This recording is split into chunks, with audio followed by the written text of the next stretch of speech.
Yes, guys, welcome back to Kosi's Arsenal podcast. My name is Kosi. How are you guys doing? I hope you're well. Tomorrow is the big final, Arsenal in the Europa League against Slavia Praha. It's a final in the quarterfinals. So let us wait. But Mikel has been speaking to the press and he's been talking about Martin Odegaard, Smith Rowe, Bukayo Saka, the injury update. So we are going to look at that. But before we do that, we're also going to look at Balogun. Fabrizio Romano finally has said, here we go. It is done. It's done and dusted. Balogun has signed a new contract with Arsenal.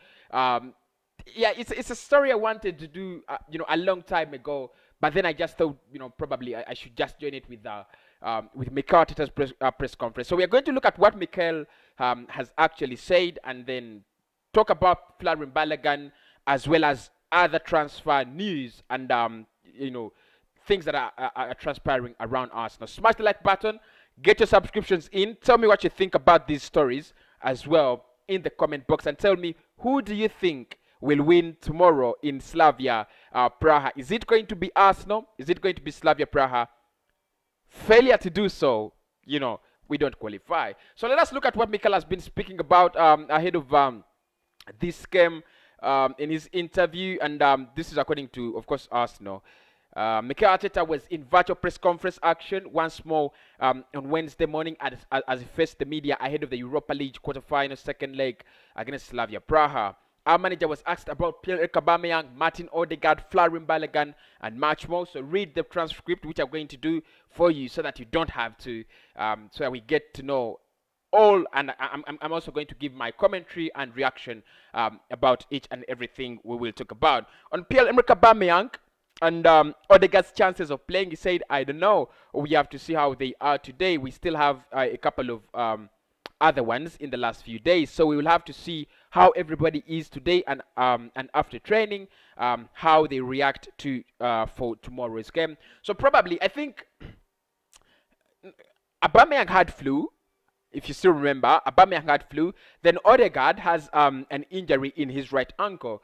And of course, Mikel says he doesn't know. So there is no sure deal there whether Odegaard will play, Aubameyang will play. I'm not so much concerned about Aubameyang, because he's not been on the finest of runs, but I'm concerned about Odegaard. Him as a player, he's been on a very good run at Arsenal, and Arsenal have been benefiting, friends with benefit kind of thing.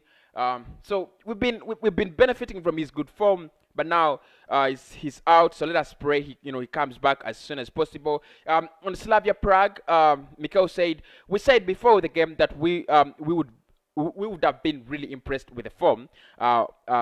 With what that team transmits, a real attitude and desire that they show in every single game.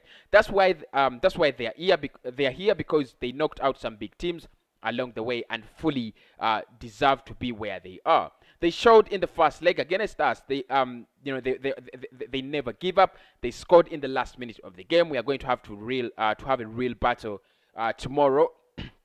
Sorry for that. And I do agree with Mikel. I think it's time for the players to get out of this, kiddish and childish mode.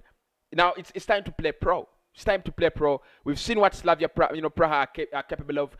They win games. They fight. They are quality. They have not lost a game at home in so long, in a very long period of time. So it's not going to be an easy one. And I pray and hope Mikel Arteta tells this to the lads. It's not an easy game. It's going to be a battle. Absolutely, I agree with you, Mikel, there. On Balogun's reported new contract, this is what he said. We are going to make it official when it's official and everything is done.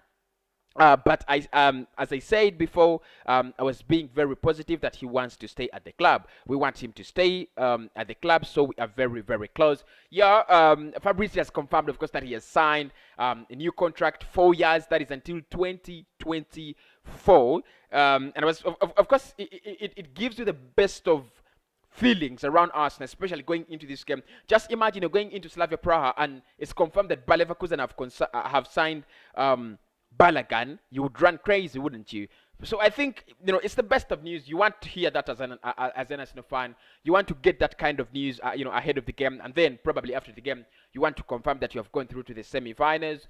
Yeah, Balogun signs. We shall talk about that, in depth probably on the evening live stream, Balogun signing and a couple of other players linked with Arsenal today. Then I'll try to get your opinions on that one. On how important it is to reach the semi-finals. He said it's very, very important for us, and this is our club. There is no individual interest. It's a collective interest that we want to do well in every competition. Tomorrow's game can put us in a position to go into the semi-final of a European competition. This is exactly where the club has to be, and that's why we try. And that's why tomorrow we have to be and do our best to earn that. Probably, but I think the reason that's why we have to play the semi-finals is it will be our highest achievement this season. Carabao Cup, where did we end? Was it quarterfinals? City smashing us out. FA Cup, the first round. Southampton didn't give us a chance.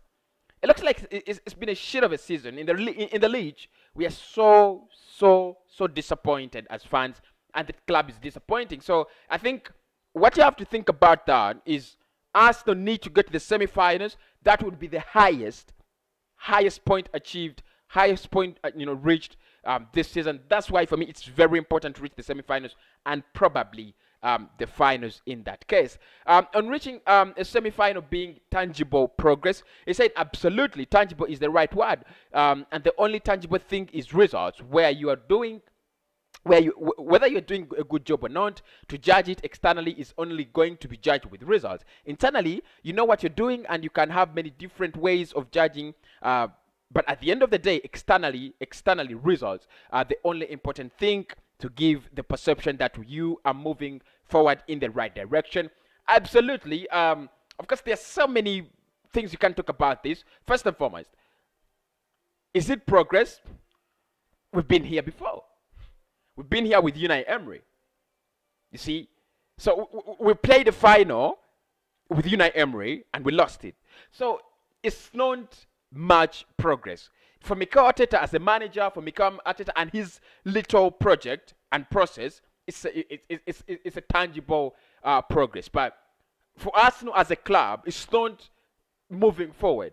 We have played the finals. We played the finals with Emery before he got sacked, you remember. So it's not so much of tangible progress. Not so much. And we played the semi-finals. I think we played semi-finals of Europa League with Arsene Wenger. We played them with Emery. Yeah, so I don't think it's so much of tangible progress like he wants to say. On whether this team is on whether this is a bigger game than the 2020 FA Cup final. He said the biggest game is the next game, and after that one, it will be Fulham. In football, it's all about the next game, and that's the most important game in our lives. That is that's it, and we cannot go any further on that. But I think, okay, being bigger might not be the real word, but I think there's more focus, there is more relevance to this game, than that game, because that was the end of the season. And whether Mikel won it or not, nobody could care. Of course, we had a bad season where we had 3 managers, changing, arms. But nobody was going to care because it was not Mikel's team. It was Mikel, the new manager. It was Mikel, the novice. Now, it's a bigger game because you are having your team and the club is, is struggling. In such a season, if you can get a silverware, you're gonna be praised. So for me, I think this is a bigger game. On needing his big game players in this game, he said absolutely. We've shown that in big games, big players have to step up and create the magic moments. You need that. So let's hope that they can do that. On how difficult is it? It is for a lone player to make their mark. He said, well, the financial position that we've had to find different ways to try to recruit good players to the club, and as well, it gives you the possibility to see with both eyes on a daily basis how those players can improve the team and how they can adapt to the league.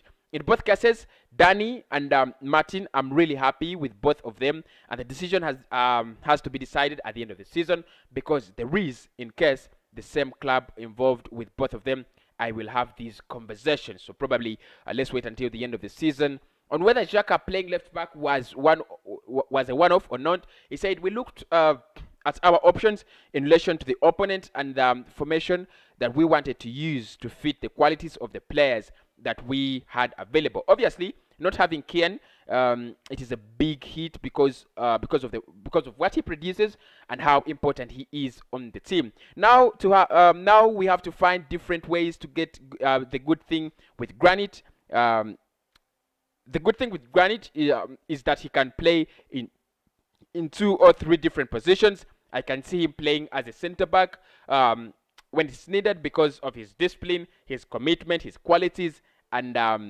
he did a good job in a different game. For the Sheffield, for the West Sheffield was set up.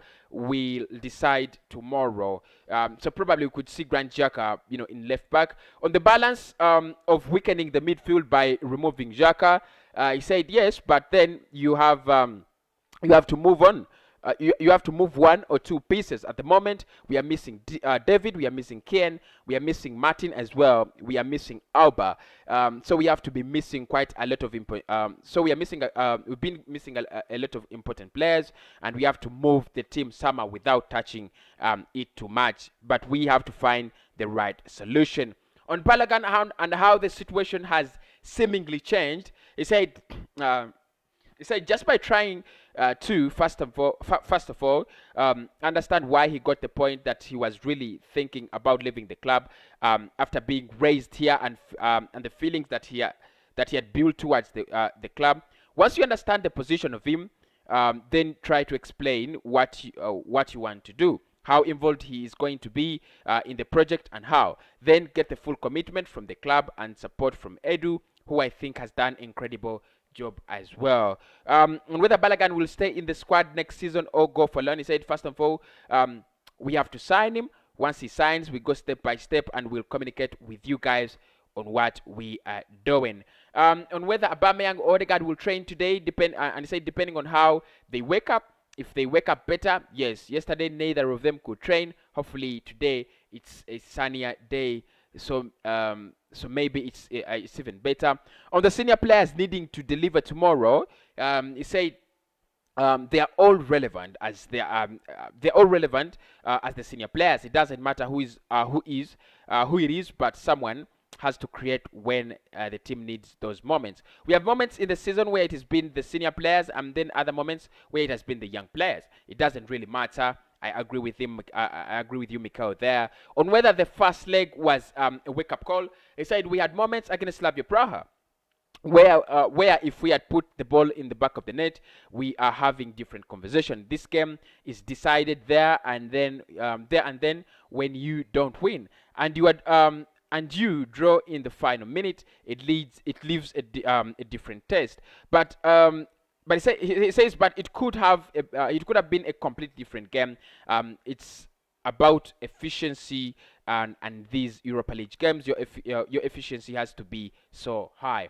On whether he's considered us not being in the Europa League next season, he said no. So that's Mikel speaking to the media, probably answering some of the questions you guys want to hear.